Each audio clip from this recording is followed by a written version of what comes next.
Morning. एक बार फिर से आप सभी का इतिहास की कक्षा में स्वागत है। हम +2 का चैप्टर सेकंड पढ़ रहे हैं। आज ये जो चैप्टर है इसमें हम जो टॉपिक बचते हैं हमारे एक दो, उसके अलावा बहुत ही ज़रूरी एक और नई चीज़ करने जा रहे हैं और उम्मीद करता हूँ कि आप लोग उसको ध्यान से देखेंगे, सुनेंगे, समझेंगे और ये आप लोगों के लिए एग्जामिनेशन पॉइंट ऑफ व्यू और आगे कॉम्पिटेटिव एग्जामिनेशन के लिए बहुत ज़रूरी है। तो होप कि आप लोगों को मज़ा आएगा और समझ आएगा ये कि जितना भी हमने पूरा चैप्टर पढ़ा उससे जो निचोड़ है उसका वो आज हम इस क्लास में करने जा रहे हैं। सबसे पहले जो हमारे 2-3 टॉपिक बचते हैं छोटे छोटे, उसके ऊपर हम बात कर लेते हैं। आज के जो हमारे इस सेकंड चैप्टर के सब टॉपिक रहेंगे उसमें सबसे पहला रहेगा हमारा गुप्त साम्राज्य के पतन के कारण, फाहियान और संगम साहित्य। ये 3 टॉपिक के अलावा जो सबसे ज़रूरी बात जो मैं करने जा रहा हूँ वो है question bank, short answer type questions, जो एक नई चीज़ है और आप लोगों को बहुत फ़ायदा देने वाली है। लेकिन एक चीज़ और मैं आप लोगों को यहाँ पे बता दूँ कि जितने भी वीडियोस मैंने अभी तक इस चैप्टर के भेजे हैं, आप उसको ध्यान से अगर देखोगे तो वो जो नोट्स हैं वो नोट्स टाइप में भी बनाए हुए हैं। तो बहुत सारे स्टूडेंट्स मुझे मैसेज बॉक्स में लिखा कि इसके नोट्स प्रोवाइड करवा दो। तो डियर स्टूडेंट्स, जो वीडियोस हैं उसमें नोट्स बने हुए हैं। अगर आपको लगता है कि फास्ट हुआ तो आप पॉज करके उसको लिख सकते हो। इसके अलावा जो क्वेश्चन बैंक की हम बात कर रहे हैं, बहुत ही ज़रूरी ये चीज़ है और एग्जामिनेशन में 10 नंबर के क्वेश्चन आप लोगों को MCQ टाइप में आते हैं, वो उसके लिए भी आपको फ़ायदा रहेगा। एक क्वेश्चन बैंक हम तैयार करेंगे जिसमें आज मैंने 30 क्वेश्चन डाले हुए हैं। तो सबसे पहले जो आज का हमारा टॉपिक रहेगा वो है गुप्त साम्राज्य के पतन के कारण। गुप्त साम्राज्य भारत का शक्तिशाली साम्राज्य है जिसमें चंद्रगुप्त और समुद्रगुप्त जैसे शक्तिशाली शासकों ने शासन किया, लेकिन इस साम्राज्य का पतन हो गया जिसके बहुत सारे कारण थे। हालांकि ये क्वेश्चन 5 नंबर में आता है। अगर आपको लगता है कि इनफ नहीं है तो इसके जो नोट्स है वो मैं आपको बाद में लिंक में भेज दूंगा। इसमें सबसे पहला पॉइंट है कमजोर उत्तराधिकारी, कि जब तक चंद्रगुप्त और समुद्रगुप्त जैसे शासकों ने शासन किया, बहुत अच्छे तरीके से, बहुत शक्तिशाली तरीके से उन्होंने साम्राज्य को चलाया, लेकिन कमजोर उत्तराधिकारी उनके इस साम्राज्य को नहीं संभाल पाए। विस्तृत साम्राज्य, बहुत विशाल साम्राज्य था, बहुत बड़े क्षेत्र में फैला हुआ था। उस समय जब यातायात के साधनों की कमी थी तो इतने बड़े साम्राज्य पर शासन कर पाना, खासकर कमजोर शासकों का बहुत मुश्किल था। नेक्स्ट था कमजोर सेना, कि मौर्य साम्राज्य की सेना जो थी कमजोर हो गई थी। बहुत सारे इतिहासकारों का ये मानना है। आर्थिक स्थिति भी कमजोर हो गई थी, कि बहुत सारे इतिहासकार ये मानते हैं कि पहले के गुप्त शासकों ने बहुत सारा जो पैसा है वो खर्च किया था कला और स्थापत्य के क्षेत्र में, भवन निर्माण के क्षेत्र में, और दान बहुत सारा उन्होंने दिया। नेक्स्ट आंतरिक विद्रोह, बहुत सारे जो प्रांत थे उसमें भी आंतरिक विद्रोह होना स्टार्ट हो गया, जिसमें मालवा, कनौज और बल्लभी जैसे जो प्रांतीय शासक थे उन्होंने गुप्तों के विरुद्ध विद्रोह कर दिया और ये इसकी वजह से गुप्त साम्राज्य कमज़ोर हो गया। लास्ट लेकिन बहुत ही ज़रूरी कारण, हूणों के आक्रमण। हूणों ने गुप्त काल में बहुत सारे आक्रमण किए। तोरमान, फिर मिहिर कुल जैसे शासकों ने आक्रमण किए तो और गुप्त साम्राज्य को बहुत कमज़ोर उन्होंने बना दिया। हालांकि चंद्रगुप्त द्वितीय और लास्ट में स्कंदगुप्त के शासनकाल में बहुत सारे आक्रमण किए, लेकिन स्कंदगुप्त ने हूणों को पराजित किया था। लेकिन बाद में गुप्तों के जो कमज़ोर उत्तराधिकारी थे वो हूणों का मुकाबला नहीं कर पाए थे। नेक्स्ट जो टॉपिक है हमारा फाहियान। फाहियान चीनी यात्री, एग्जामिनेशन में आता है 2 नंबर में, 3 नंबर में। चीनी यात्री था जो 337 ईस्वी पूर्व में इसका जन्म हुआ था चीन में ही, और 422 ईस्वी में इसकी मृत्यु हुई थी। तो सबसे पहले हम बात करते हैं कि ये कहाँ से आया था। तो आप देख सकते हो कि चीन में एक जो ये जगह है वहाँ से ये आया था। जो ये स्टार्ट किया इसने यहाँ से, इस एरिया से ये चला और यहाँ से इंडिया में ये पहुँचा। ये इस रूट से, इसको सिल्क रूट भी कहा जाता है। ये जो रूट था ये सिल्क रूट था, जो कि चाइना से सीधा जो है वो यूरोप की तो ओर जाता है, यहाँ से ऐसे चला जाता है यूरोप को। ये बहुत पुराना ये मार्ग है, ठीक है। तो इसी मार्ग से चला और फिर यहाँ से होता हुआ ये पाटलिपुत्र पहुँचा। पाटलिपुत्र में ये बहुत समय तक रहा। लेकिन इसके अलावा फाहियान ने बहुत सारे बौद्ध स्थलों की यात्रा की। फाहियान प्रथम चीनी यात्री था जो भारत आया था, और उसका मुख्य उद्देश्य भारत में आना था, बौद्ध धर्म के बारे में जानकारी प्राप्त करना और बौद्ध स्थलों की यात्रा करना, इसके अलावा बौद्ध ग्रंथों का अध्ययन करना। और फिर बाद में ये 411 ईस्वी में वापस इस रास्ते से चला गया। हालांकि ऐसा माना जाता है कि यहाँ पे इसका जो जहाज है वो समुद्र में रास्ता भटक गया, जिसके कारण ये से जो है फिर इंडोनेशिया और यहाँ से होता हुआ फिर ये चाइना पहुँचा। तो ये रूट रहा है फाहियान का। आज फाहियान के बारे में भी हम डिटेल में पढ़ेंगे। फाहियान रेशम मार्ग जो मैंने अभी बताया कि वहाँ से होता हुआ मध्य एशिया के रास्ते से रेगिस्तानों और पहाड़ी क्षेत्रों से भारत पहुँचा। पाटलिपुत्र में ये रहा। पाटलिपुत्र में रह के इसने बहुत सारे बौद्ध क्षेत्रों की यात्रा की। चंद्रगुप्त द्वितीय के शासनकाल में भारत आया था। जैसा आप देख सकते हैं नोट्स टाइप में आपने यहाँ से ये लिखना है। फाहियान प्रथम चीनी यात्री था जो गुप्त शासनकाल में चंद्रगुप्त द्वितीय के शासन साम्राज्य में भारत आया था। उसका मुख्य उद्देश्य बौद्ध तीर्थ स्थानों के और पवित्र ग्रंथों के अध्ययन करना था। और 405 ईस्वी से 411 ईस्वी तक भारत में रहा। इस दौरान उसने बहुत सारे जो बौद्ध धर्म के केंद्र थे, मथुरा, कनौज, श्रीवस्ती, कपिलवस्तु, कुशीनगर, वैशाली, राजगृह, और यहाँ की उसने यात्राएं की। और 6 वर्षों तक वो भारत में रहा, जिसमें 3 वर्ष उसने पाटलिपुत्र में बिताया। उसने बहुत ही महत्वपूर्ण ग्रंथ लिखा जिसका नाम था सीयू की। ठीक है, तो ये फाहियान के ऊपर आपको क्वेश्चन आता है, आप लोगों ने ये करना है। नेक्स्ट जो छोटे छोटे इसमें और 2-4 टाइप के क्वेश्चन रहते हैं। संगम साहित्य। संगम साहित्य एक क्वेश्चन आता है कि संगम साहित्य से क्या अभिप्राय है। तो तमिल कवियों का सम्मेलन, दक्षिण भारत में तमिल कवियों के सम्मेलन को संगम कहते थे, है ना। पांड्य जो शासक थे उनकी राजधानी मदुरई थी। वहाँ पर 300 ईस्वी पूर्व से 300 ईस्वी के मध्य, मतलब लगभग 6 वर्षों तक इस प्रकार के संगम या सम्मेलनों का आयोजन किया गया, जिसमें बहुत सारे ग्रंथ लिखे, जिसमें शिल्पकादिकारम और मणिमेखला ये 2 महत्वपूर्ण ग्रंथ थे जो कि बहुत धार्मिक और पवित्र ग्रंथ माने जाते हैं। महापाषाण काल ये पत्थर थे, दक्षिण भारत में कुछ समुदाय मृत व्यक्तियों के सब पर बनाए जाते थे। यह स्मारक बड़े बड़े पत्थर के बने होते थे। ठीक है, तमिलकम सुदूर दक्षिण भागों को, जो दक्षिण भारत के दूर के केंद्र थे, जिसमें चेर, चोल और पांड्यों की हम बात करते हैं, इनको तमिलकम कहा जाता था। 1-2 टॉपिक हमसे छूट गए थे। नागार्जुन कनिष्क काल का सबसे प्रसिद्ध दार्शनिक, और उसने बहुत महत्वपूर्ण ग्रंथ लिखा जिसका नाम था माध्यमिक सूत्र। एग्जामिनेशन में क्वेश्चन आता है कि नागार्जुन कौन था। तो नागार्जुन कनिष्क काल का सर्वाधिक प्रसिद्ध दार्शनिक था। उसने बौद्ध धर्म की महायान शाखा को लोकप्रिय बनाने में महत्वपूर्ण योगदान दिया, और उसका महत्वपूर्ण ग्रंथ था माध्यमिक सूत्र। उसके बाद अश्वघोष, ये भी क्वेश्चन एग्जामिनेशन में आता है। ये भी कनिष्क के दरबार का एक महान विद्वान था, और उसकी तुलना मिल्टन और कैंट, जो कि बहुत अंग्रेजी बहुत बड़े साहित्यकार माने जाते हैं, उनसे उसकी तुलना की जाती है। लेकिन उसने महत्वपूर्ण ग्रंथ लिखा जिसका नाम था बुद्ध चरित्र। इसके अलावा सौदरानंद और ब्रज सूची भी उसके 2 महत्वपूर्ण ग्रंथ है। तो दोनों क्वेश्चन एग्जामिनेशन में आते हैं। इसके अलावा चर्क है, वो हमने बात की थी पहले। ठीक है, वसुमित्र एक और रहता है। ये भी वसुमित्र भी कनिष्क के दरबार का ही एक महान विद्वान था। उसने महाविभास नामक प्रसिद्ध ग्रंथ की रचना की। तो ये एग्जामिनेशन में ऐसे क्वेश्चन आते हैं कि महाविभास किसके द्वारा लिखा गया, वसुमित्र। या वसुमित्र कौन था, कनिष्क के दरबार का महान विद्वान, उसने महाविभास नामक प्रसिद्ध ग्रंथ की रचना की। फिर इलाहाबाद स्तंभलेख हरिसिंह लिखा है। हरिसेन करना है आप लोगों ने यहाँ पे, हरिसेन।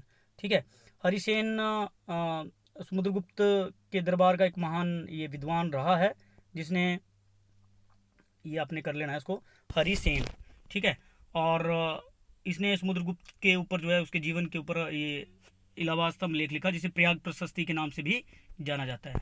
नेक्स्ट जो हमारा इसमें रहेगा ये आज वो है क्वेश्चन बैंक, जो कि बहुत क्वेश्चन बैंक की अगर हम बात करें तो आज का जो हमारा इस चैप्टर का पहला क्वेश्चन रहेगा वो रहेगा 6ठी शताब्दी ईस्वी पूर्व में भारत में कुल कितने जनपद थे। ये हमने पढ़ा है, तो कितने महाजनपद थे, 16 महाजनपद। ठीक है, इसका सही आंसर है 16 महाजनपद। ये क्वेश्चन एग्जामिनेशन में आते हैं। नेक्स्ट है जो क्वेश्चन सेकंड चैप्टर से हमने लिया है, मगध महाजनपद की राजधानियों के नाम बताओ। मगध महाजनपद की 2 राजधानियां थी, अगर आप लोगों को याद हो, राजगृह और पाटलिपुत्र। हमने पहले इस चैप्टर के पहले जो है अध्याय में पढ़ा था, राजगृह और पाटलिपुत्र। हालांकि पाटलिपुत्र तो बाद में फिर नंदवंश की, मौर्य शासकों की और गुप्त साम्राज्य की राजधानी रही है। नेक्स्ट थर्ड जो क्वेश्चन हमारा, बिंबिसार कौन था। ये क्वेश्चन एग्जामिनेशन में आता है। बिंबिसार मगध का शक्तिशाली शासक था। ठीक है, वो अजातशत्रु का पिता था। उसके शासनकाल में मगध साम्राज्य, मगध जो महाजनपद था, उसने बहुत सारा विकास किया और बहुत सारे छोटे छोटे जो 16 महाजनपद में से थे उनको बिंबिसार ने अपने साम्राज्य में सम्मिलित किया। तो बिंबिसार मगध का शक्तिशाली शासक था। नेक्स्ट है फोर्थ, मैगस्थनीज कौन था? ये हमने पहले पढ़ा। मैगस्थनीज एक यूनानी यात्री था, ठीक है, जो चंद्रगुप्त के शासनकाल में। अगला क्वेश्चन यही बनता है हमारा, मैगस्थनीज किस शासक के दरबार में भारत आया था? इसका सही उत्तर है चंद्रगुप्त मौर्य, ठीक है। नेक्स्ट है, मैगस्थनीज ने किस ग्रंथ की रचना की? इसका नाम है इंडिका, ठीक है, इंडिका नामक ग्रंथ की रचना की। तो एग्जामिनेशन में ये क्वेश्चन ऐसे आते हैं कि इंडिका से क्या अभिप्राय है। ये तो चलो एमसीक्यू टाइप में भी हम कर रहे हैं, लेकिन ऐसे आते हैं 2 नंबर का क्वेश्चन कि इंडिका से क्या है। तो इंडिका मैगस्थनीज के द्वारा लिखा गया महत्वपूर्ण ग्रंथ था। मैगस्थनीज यूनानी शासक सेल्यूकस का चंद्रगुप्त मौर्य के दरबार में राजदूत था, ठीक है, जो 305 ईस्वी पूर्व से लेकर 298 ईस्वी पूर्व तक मुगल दरबार में, मौर्य दरबार में रहा। उसने महत्वपूर्ण ग्रंथ लिखा जिसका नाम था इंडिका, जिससे मौर्य साम्राज्य के बारे में महत्वपूर्ण जानकारी प्राप्त होती है। नेक्स्ट है सेवंथ, अर्थशास्त्र नामक प्रसिद्ध ग्रंथ की रचना किसने की? तो अर्थशास्त्र बहुत महत्वपूर्ण ग्रंथ, इसके जो रचनाकार थे वो थे कौटिल्य। कौटिल्य, तो क्वेश्चन ऐसे है तो कौटिल्य कौन थे? तो कौटिल्य चंद्रगुप्त मौर्य के प्रधानमंत्री थे, एक महान विद्वान, इतिहासकार, नाटककार तो नहीं बोल सकते लेकिन राजनीतिज्ञ थे। उन्होंने महत्वपूर्ण ग्रंथ लिखा जिसका नाम था अर्थशास्त्र। कौटिल्य को चाणक्य और विष्णुगुप्त के नाम से भी जाना जाता है। 7 के बाद 8 है हमारा, मौर्य साम्राज्य का संस्थापक कौन था? आप आंसर करो चंद्रगुप्त मौर्य, ठीक है। अगर आप लोगों ने ध्यान से पढ़ा होगा पहले तो आप लोग इसके आंसर कर सकते हो। और आप जरूर इन उसमें यूट्यूब के आज अपने उसमें इनबॉक्स में मुझे लिखना कि आपको कैसी लगी क्लास। अशोक के समय मौर्य साम्राज्य कितने प्रांतों में विभाजित था? 5 प्रांत, ठीक है। उससे पहले चंद्रगुप्त मौर्य के शासनकाल में 4 प्रांत थे, लेकिन कलिंग के युद्ध जीतने के बाद कलिंग प्रांत को भी मौर्य साम्राज्य में अशोक ने सम्मिलित किया, जिससे कि इसके प्रांतों की संख्या 5 होगी। नेक्स्ट है, मौर्य शासनकाल में समाहर्ता का क्या कार्य था? मौर्य शासनकाल में समाहर्ता का क्या कार्य था? वह कर निर्धारक का सर्वोच्च अधिकारी था। कर निर्धारित करता था वो कि किस भूमि पे कितना कर लगाया जाए। बहुत ये इंपॉर्टेंट पोस्ट थी मौर्य काल में। नेक्स्ट है 11th, अशोक ने बौद्ध धर्म से संबंधित तीसरी महासभा का आयोजन कहाँ किया था? उत्तर है इसका पाटलिपुत्र, जो कि मौर्य की राजधानी भी थी, ठीक है। और मोगलीपुत्र इस बौद्ध महासभा का अध्यक्ष था, मोगलीपुत्र, ठीक है। इसके बाद 12वां क्वेश्चन, मौर्य साम्राज्य का अंतिम शासक कौन था? इसका सही उत्तर है बृहद्रथ। मौर्य साम्राज्य का अंतिम शासक बृहद्रथ। 13th, मौर्य वंश का अंत तथा शुंग वंश की स्थापना किसने की थी? सही उत्तर है पुष्यमित्र शुंग, ठीक है, पुष्यमित्र शुंग। 14th जो हमारा क्वेश्चन है, सातवाहन वंश का संस्थापक कौन था? इसका सही उत्तर है सिमुख, जबकि इस वंश का शक्तिशाली शासक था गौतमीपुत्र सातकर्णी। तो सातवाहन वंश का संस्थापक कौन था? सिमुख। नेक्स्ट है, कुषाण वंश का संस्थापक कौन था? इसका सही उत्तर है कड़फिसस प्रथम, जबकि इस वंश का सबसे शक्तिशाली शासक था कनिष्क। 16वां प्रश्न, प्राचीन काल का दूसरा अशोक किस शासक को कहा जाता है? इसका सही उत्तर है कनिष्क, क्योंकि कनिष्क की तरह ही वो महान था, उसने बहुत सारे काम लोगों की भलाई के लिए किए थे। 17वां क्वेश्चन, गुप्त साम्राज्य का संस्थापक कौन था? इसका सही उत्तर है श्रीगुप्त, जबकि चंद्रगुप्त प्रथम इस साम्राज्य का पहला शक्तिशाली शासक रहा है। तो श्रीगुप्त गुप्त साम्राज्य का शासक था। 18वां, गुप्त संवत किस शासक द्वारा चलाया गया था? इसका सही उत्तर है चंद्रगुप्त प्रथम के द्वारा, ठीक है। नेक्स्ट है ये चंद्रगुप्त प्रथम द्वारा, ठीक है। 19वां जो प्रश्न है, इलाहाबाद स्तंभ लेख का लेखक कौन था? तो इसका सही उत्तर है हरिशेन। इसे प्रयाग प्रशस्ति से लिया गया है और ये समुद्रगुप्त के जीवन के ऊपर प्रकाश डालती है ये जो अभिलेख है। 20वां प्रश्न, समुद्रगुप्त को भारतीय नेपोलियन की संज्ञा किसने दी? तो उसका सही उत्तर है डॉक्टर वी.ए. स्मिथ ने। 21वां प्रश्न, शक शासकों को किस गुप्त सम्राट ने पराजित किया? इसका सही उत्तर है चंद्रगुप्त द्वितीय। उसके बाद उसने उपाधियाँ ली महाराजा धीराज की और विक्रमादित्य की, और चंद्रगुप्त का नाम पड़ गया चंद्रगुप्त विक्रमादित्य। अगला प्रश्न, फाहियान किस देश का यात्री था? आज हमने पढ़ा भी, तो किसका था? चीन का। प्रश्न है अगला है, गुप्त काल में प्रांत को क्या कहा जाता था? इसका पढ़ा है हमने बहुत अच्छे से, भुक्ति, और इसके जो प्रशासक थे उनको उपरीक कहा जाता था। प्रांत को क्या कहा जाता था? भुक्ति, और शासक को उपरीक। अगला प्रश्न, एलोरा की गुफाएं किस राज्य में स्थित है? अजंता और एलोरा बहुत प्रसिद्ध, महाराष्ट्र में बहुत प्रसिद्ध गुफाएं हैं, बौद्ध धर्म से रिलेटेड, बौद्ध धर्म के बहुत सारे जो हमें यहाँ पे देखने को मिलते हैं कलाकृतियाँ। अगला प्रश्न, मुद्रा राक्षस का लेखक कौन था? सही उत्तर है विशाखादत्त। ये बहुत ही महत्वपूर्ण प्रश्न है। विशाखादत्त, विशाखादत्त है, विशाखा करना है हमने, विशाखादत्त। क्वेश्चन ऐसा था, विशाखादत्त कौन था? तो विशाखादत्त एक महान विद्वान और नाटककार था। उसने 2 महत्वपूर्ण ग्रंथों की रचना की, जिसमें पहला था मुद्रा राक्षस और दूसरा था देवी चंद्र गुप्तम।